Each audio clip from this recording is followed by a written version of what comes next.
Okay, so hopefully if anybody can let me know if there's a problem with the shared screen again, please let me know. Hopefully you should be seeing it now. So like I was saying, if you have any questions, there's a questions panel on your GoToWebinar control panel. Type those in there. Everybody is muted so we don't have a lot of background noise. And then they will be replied to at the end, or we can actually reply to them during the session if it's just a quick little answer. We could be doing these webinars basically every second Wednesday of the month. We'll be kind of ping-ponging between doing ES webinars and twist webinars on those.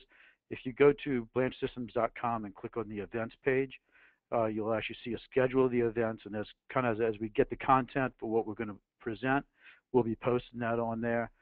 You're welcome to please send us emails at text@blanchsys.com if you have suggestions on some content you'd like to cover.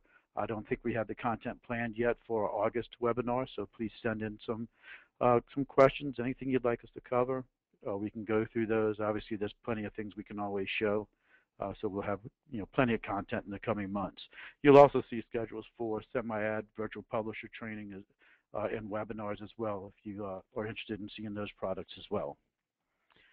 So we'll get down to it, and let's get to our demo. So you see I'm already logged into my ES server here, and let me show you a couple of things on my file servers that I'll actually be using for this setup. So one, I have basically a file server that's set up. This could be a NAS device, or in this case it's just a Windows server. I have a couple of shares of some folders here. It is basically just Samba CIF shares going out to the world, and some different content inside of those folders. What I did is created some different content in the folders, in the subfolders. I have an images folder, which is basically all my JPEGs, which we'll be concentrating on for this. I did create a folder called Mixed. Inside of that, I have a PDF and a JDF.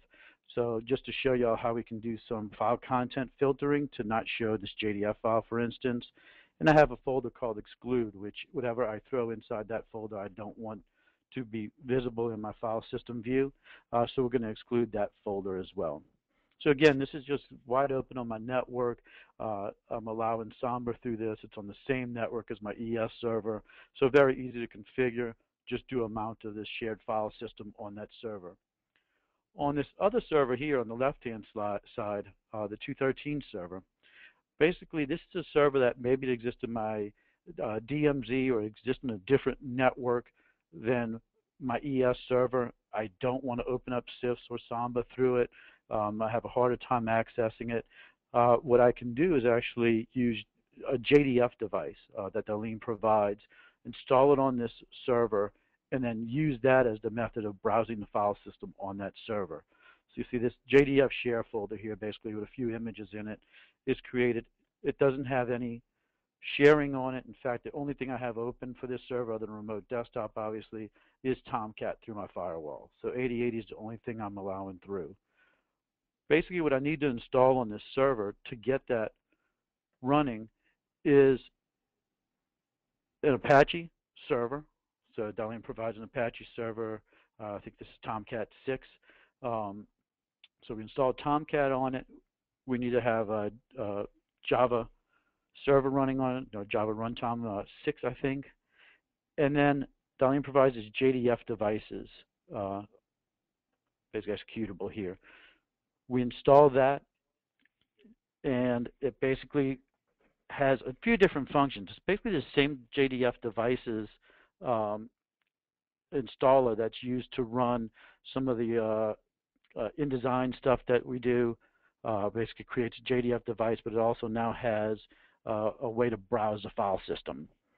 So we'll see how to set that up, how to configure it, and I can also show you kind of if you look at this, this is actually a view of that server itself. So that's the DALiM WS admin path on the Tomcat server, showing you the services that are actually running on that server itself. Obviously, there's no twist on this box. And we kind of just go through some of the basic functions that you see on devices on that. So I'll show you how to configure that in ES. So basically we're doing most of this stuff through the volumes area. So if I go to volumes, you notice this is basically where we organize what's going on an ES server, basically where's the cache file, the composite pieces are kept, input files location, the upload location, where our marks are if we're using the imposition, where our logos are stored. So these kind of especially those customers that are familiar with a distributed install, this is all directories that need to be shared between all the servers in a distributed install. The one we're interested in here, though, is going to be our ESFS. So it's an ES file system. It's basically what they're calling it. This is how we configure how our file system is mounted. So if I go to one that's actually not one I screwed up, you'll see we have some basic settings here. So the ID is basically what we're calling it, what the file system is going to be named. In this case, it's demo images. Host, we're going to get into in a second, but basically host is which of our servers are ES servers if it's a distributed install. So it could be one of our render engines or application server, or the one you see at the top called web service with a number behind it. That's our Windows NT server with the JDF device installed on it. I'll show you all how to configure that. So we choose which server we're actually browsing through. In this case, it's just my ES demo server itself because I have a local mounted file system. So I mounted that CIFS file system on mount demo images. That's my path to the folder I want to browse. You can actually go through your file browser here in this method. So we can actually browse the file system if we want to and choose the exact folder we want to use. We have a folder regular expression. So this is folders that will be included in the file system view. We have an exclude regular expression. So what are any folders, any regular expression for folders that we want to ignore, that we don't want to include in our file system. And then same thing basically for files, as far as which ones we want included, which ones we want to exclude. So in this case, you see I'm actually excluding anything that's .jdf. I'm excluding any folder called exclude. Everything else is basically inclusive. The other things we're doing in here is we're setting up what is the basically job template, the project template we're going to use to process these files. So because it is ES, we need to run them through a workflow of what we want to do. If we want to see previews, we need to make sure we have a workflow that includes preview generation. So I'm using a workflow template I have called Assets View. It's a basic workflow that goes through preview generation and some other steps that I've been testing. We also need to set a smart view. I'll show you how to set up this smart view a little bit later, but basically we're defining how is it going to look when we browse this file system. So for specific file systems, we actually can have different smart views, different functions that we're doing. We choose whether we're using monitoring. So in monitoring, basically what we're doing is actively looking at that file system. So in this case, where we're looking at a mounted file system, if we add new files to the file system with monitoring on, it will automatically start processing those, basically almost using it as a hot folder. If monitoring is off, it won't start processing those files until through the ES interface, we browse into that folder. Then it'll start viewing those files, basically manually triggering it. Revisioning is a new function. I haven't done a lot of testing with this yet. I'm waiting for DALiM to respond on exactly the full functionality. I'm assuming it basically is going to keep a revision count going as files are replaced. Because we are looking at a live file system, obviously it doesn't work like ES where a previous revision is able to be kept since we're dealing with the high-res that exists on a file system. So I am waiting on a little bit more information on that. Now, any file system setup that I set up like this, I have the ability to go in and set access rights to. The access rights are set up just like any folders that are created inside of ES, where we basically are defining the groups that are allowed to see it. So in this case, I'm just allowing my main organization or anyone a part of the main organization to see it. It could be any group I created and added specific users to. Obviously with ES, every customer I have has a specific group as well, so I could limit it to everybody for a specific customer. So that this lets us who's going to do it, or we can allow everybody to see it if we wanted to. And then we set separate permissions for read-only or read and write permissions. The other one I have set up is basically the JDF share. Now, as mentioned, in this case, I'm using this web service 16 million or whatever it is up here. The path is a specific way to name the path. Since it's a Windows share, we have to define what the drive, which drive we're looking at, and the path on that drive. So I'm looking on C: at a folder called JDF share. Everything else in this is basically the same as we just saw for the mounted file system. The caveat is on JDF right now, on Windows at least, we cannot use monitoring yet. They can't monitor that file system, so you do have to browse into it. And it can't do actions like any changes on the file, apparently, from what they were telling me. But they are building more of that functionality, and apparently some of those limitations don't exist on Linux. I've mainly only messed with this for Windows boxes, just because it's what I've kind of been playing with. Now, to define the device, basically we have to go to Devices area and set up a JDF device through our devices. Basically, we're adding a new controller. Comes up with a GUI. We actually type the URL, or it should pull down. If it sees it on the network, you'll see the device here. And basically every JDF device that DALiM publishes out there is the DALiM WS controller path. So we define that device on there. Come through here, we'll see it. We'll see the actual services that are running on that device, and we can make it active or inactive. So we have to go through this step first once we set up the file server with the JDF devices, and then we're able to add them to the volumes. So now if I go into our, basically our production view area of our ES server, we'll see, and I think most of you have probably seen this on different demos, we now have this file systems area, and that file system shows all the ESFS file systems I've set up for my ES server. So we have our demo images that we were creating, and again, if you look, I have an images folder and a mixed folder, where on my file system, again, I excluded the exclude directory here, so we don't see that. And if I go into my mixed, that JDF is there, where if I'm browsing here and go into my mixed, I only see the PDF file. So a way to easily filter out the content, what we don't want to show. And then I guess I can go ahead and show basically the JDF share as well. So there's the files that are on my JDF share. My understanding from DALiM is that the JDF device is a faster process. It does get the files quicker.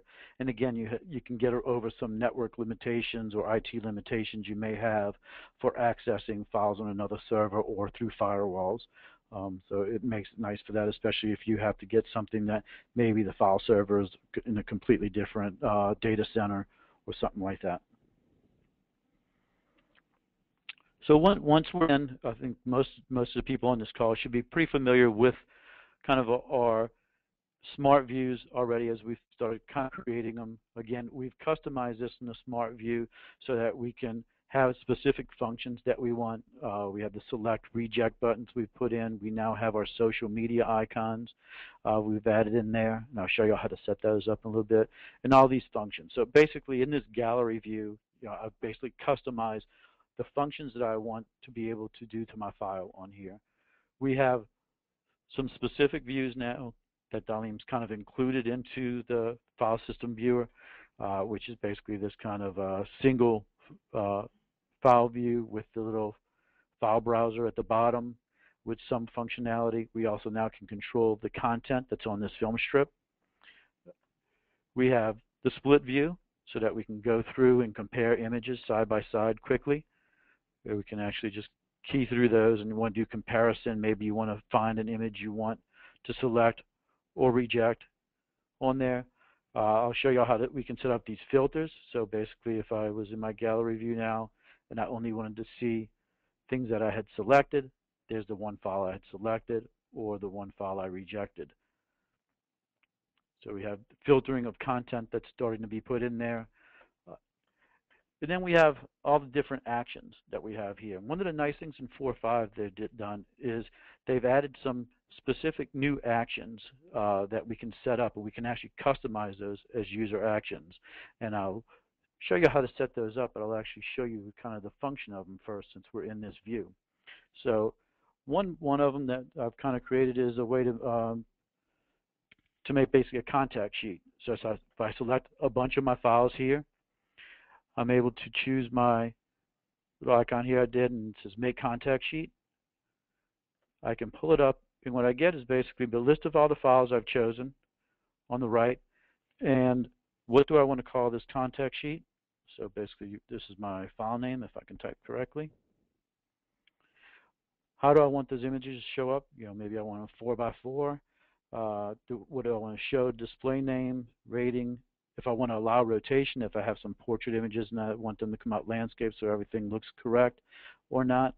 Where I want to put the header and footer, what my page numbering format is, what my header text may be,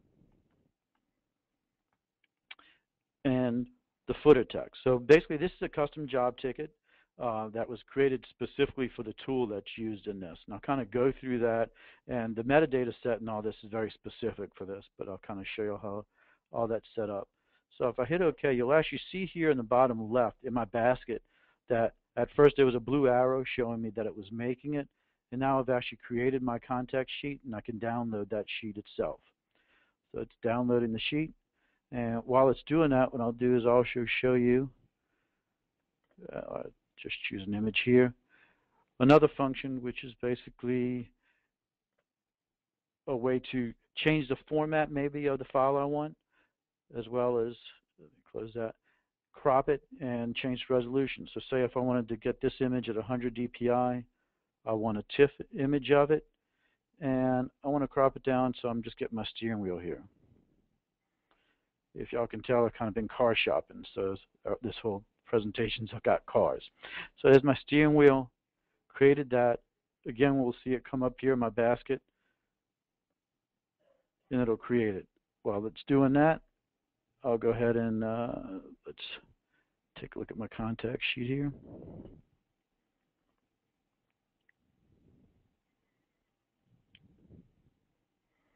So there's a contact sheet I created of that. You see it's 4x4, basically the names are all in there. And I'm not sure about changing the format of the text or anything like that. Some of these file names are kind of long, but just see the different sheets it created. And nice little contact sheet based on the job ticket very quickly out of ES. And there's a couple other functions. What I'll do is I'll actually jump to how to create those since we're already running a little bit late on time. And basically what we got now in the customization area, you'll see this new function called user actions. Basically any of these I can create and have them do functionality that I want based on the tools that DALiM is providing. So basically I created one called convert, for instance.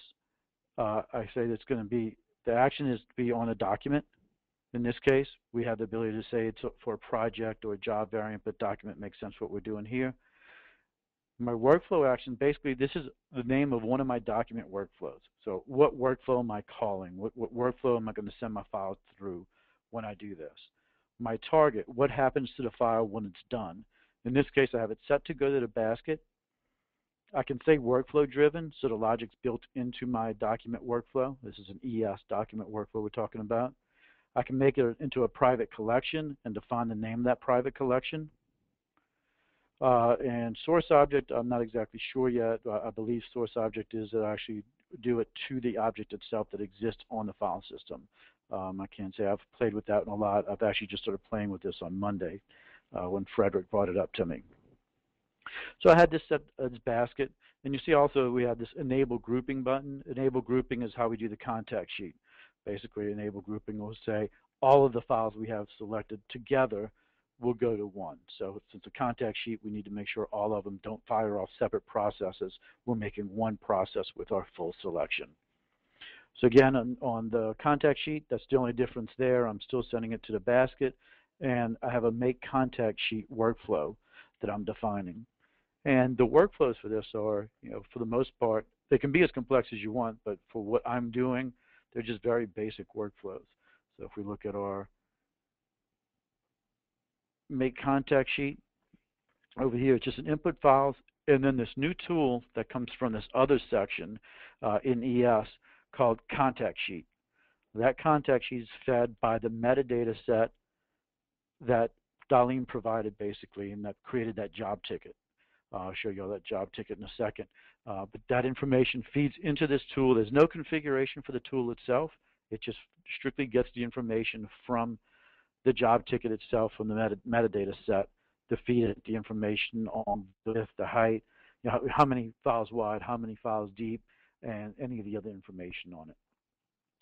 Currently, we have no information on whether that's customizable, how we'll be able to customize that. I'm hoping that that will be able to happen. The other one we talked about was pixel conversion. So we have one of these called pixel conversion.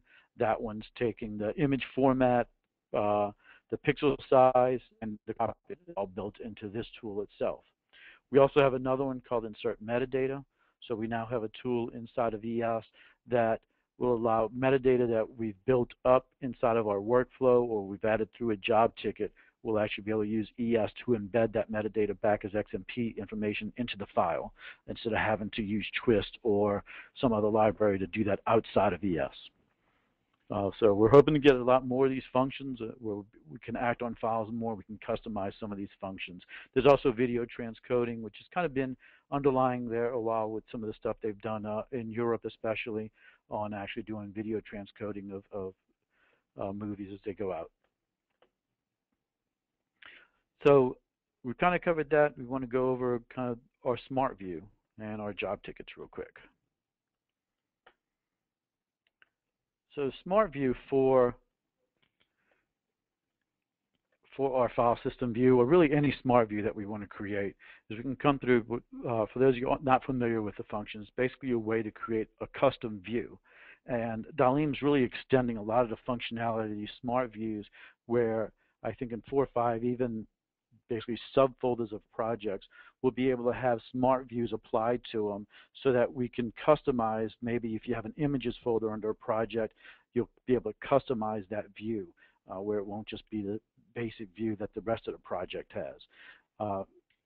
We were able to do this for also custom views that we may give where a specific user logs in and can only see that smart view. So they're really extending a lot of this functionality. What we basically have for a smart view, we want to create a smart view, is we're defining what each of our views has from a functionality standpoint and then what you can do inside of that view. So for instance, columns is basically me defining what the list view looks like for that view. And on the right-hand side, we basically have all the specific metadata that we may have available through ES that we can add to those list views. In this case, we've added our name, our file format, the time, a preview, which preview, if you notice, we have a thing called widgets here. Preview is a widget. Progression is a widget, which is basically you just take it and drag it on here if you wanted to add it to your list. Progression shows how far it's gone through the workflow. Milestone bar is something I showed in a previous webinar that actually shows the project workflow.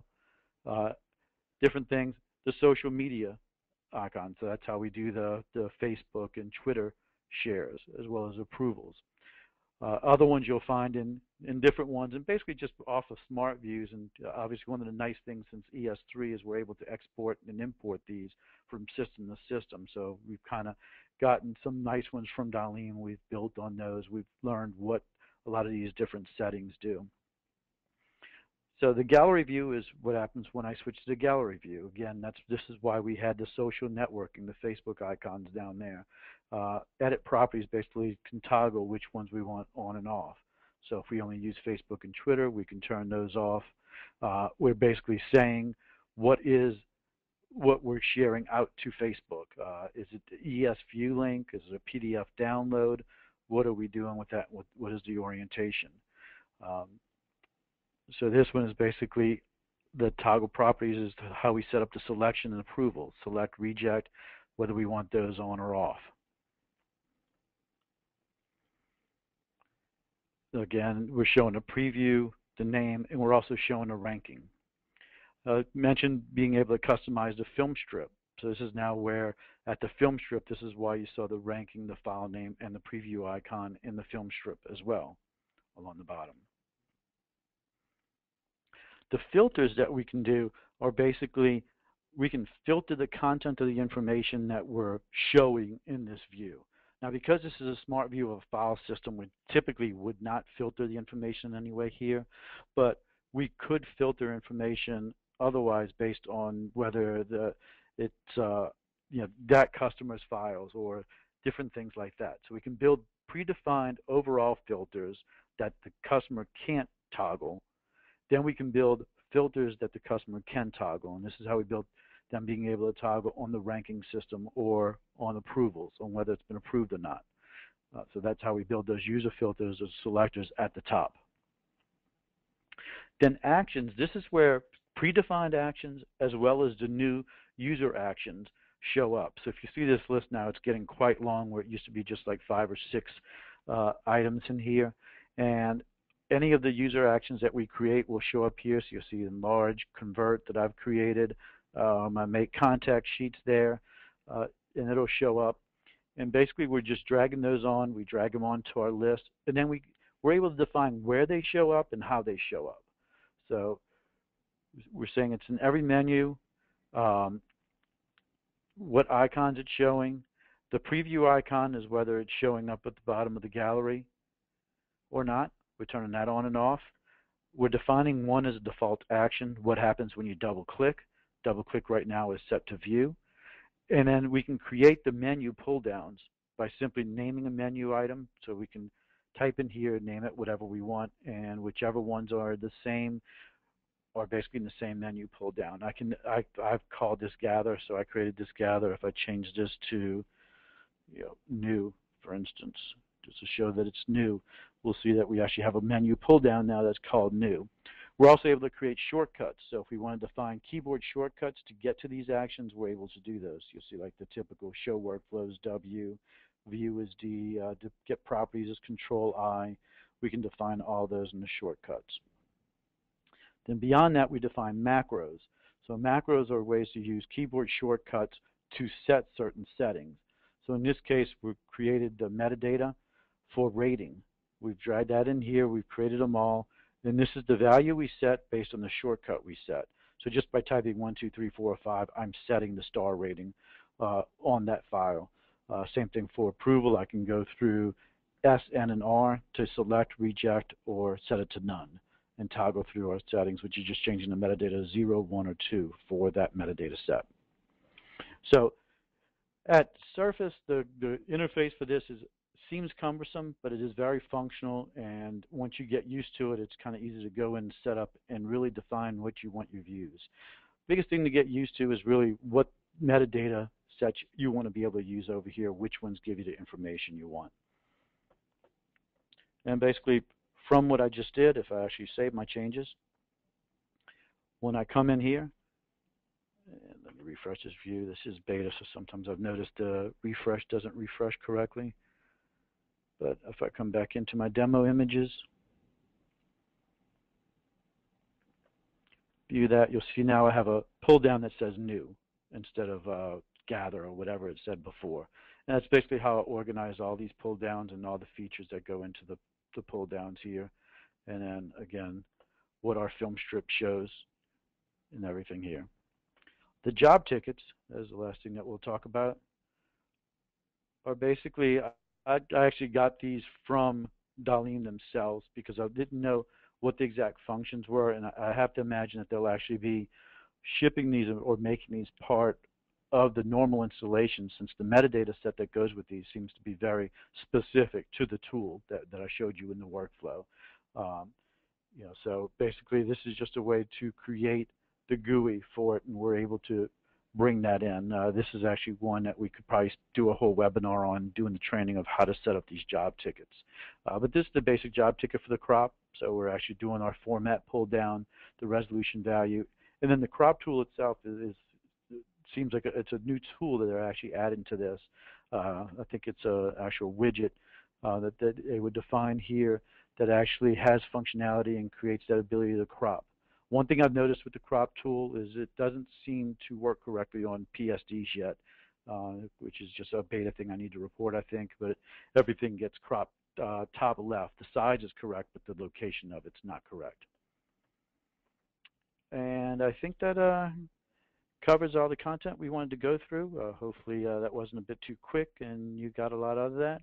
We can kind of go through our questions now, see what kind of questions we got.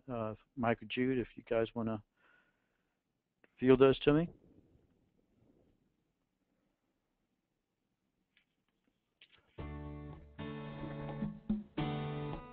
Oh, sorry, and apparently somebody put us on hold.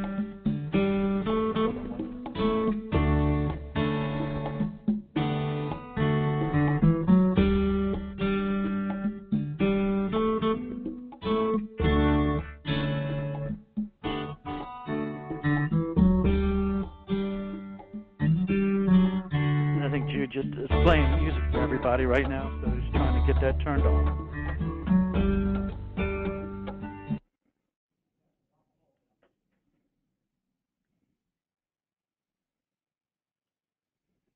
Okay, so somebody can go ahead with the questions. I have a couple that I've seen come through. One is, can you change the name of the JDF device? And yes, and it is something I probably should have done before I did the webinar, but once I had it set up, I didn't want to change it any. If you go to the DALiM WS admin page of your JDF device that you're setting up, if you actually stop it, you can actually change the device ID here. This is where device ID comes. I could have named this file server like I had a previous one set up. In fact, I think if I go to my other server that was on a previous test I had done, I think I'd called it file server if that guy's still up. Yeah, so if you notice on this one, I'd actually taken it, I renamed it file server. So you can actually change the name so it makes sense and you know which device it is. Because obviously, if you have a few of these out there, or if you have some image servers, things like that in your environment, and a distributed install, you definitely want to be able to know which server is which, not just by an ID, but basically by a real name or a network name. Another question I had is, basically what happens if you lose the mount? So if your file server, if your ES server loses the mount to the file system, and I'll tell you right now from what I've done in my testing, I've seen that we'll actually reset all the files. We'll consider the files new and reprocess them. Now that is a question I have out to DALiM on whether that functionality is just a function of the beta application I have right now, or if it is something they're looking at, because obviously we wouldn't want our assets to get reset if we've gone through any kind of approval or selection, rejection process, or anything we're doing with them. Granted, most of this is probably for selecting images, bringing them into a project, and we don't have to worry about it, but I still wouldn't want them resetting. And I believe that is, right now, probably one of the advantages of JDF device, since it's always monitoring. It wouldn't have that issue the way a mount would, or losing a mount. All right. Do we have any other questions, Jude or Mike, if you guys are on? One of the questions is, how do you assign files that are in the file system view to a project, either an existing project or create a new project? Okay, there's a couple of different ways to do that.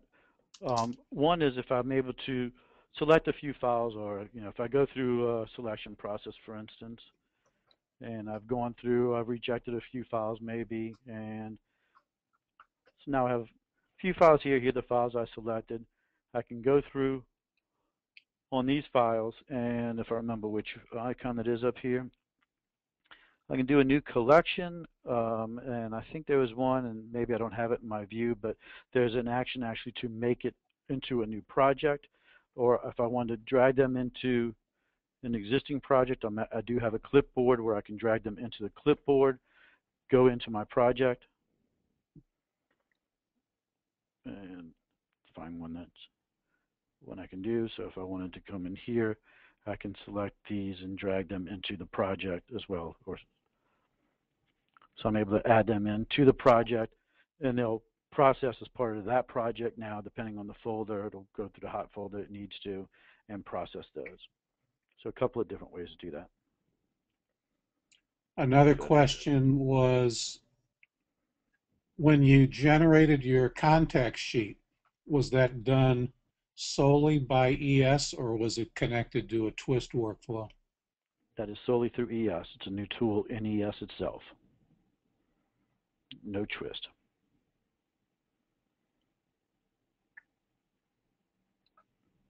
The last question I see is from the smart views that you showed, are those provided with ES or do they need to be created by the user? There are just a couple of typical smart views that ship with ES. I think resource load is one of them, and dashboard view is the other. Those are the only ones that ship normally with it. The rest of them either need to be were either created by me or Mike or Jude, or we actually imported them from one given by DALiM, for instance. So if anybody wants to play with this type of functionality, they want to play with this smart view, I can export this smart view here. So basically just come in here, choose my smart view, export it, give it a name, save it wherever I want, and I could send you this, I think it's a .es file it creates. And you go into the, you go into System Tools, Data Import. You import it in, and then you upload it in, and then you can import it into your system. And that's basically what I did here. This is what this list is. So here's the filtered list view that we were just looking at. That's the one I got from Frederick. So I actually uploaded that one and then chose the import function, imported it in. Then I've made modifications to it since. But it really gives you a nice way to work, to share some of this stuff out.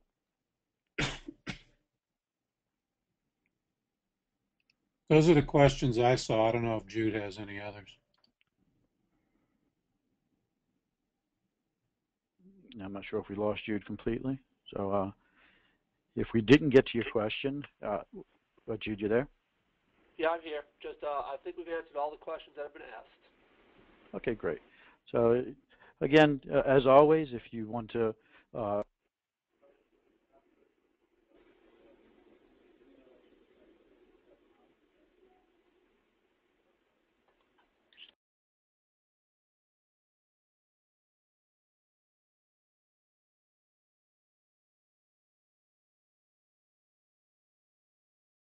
attending, again, our next webinar will be the second week of August, and I think I'm going to have Jude probably drive that one.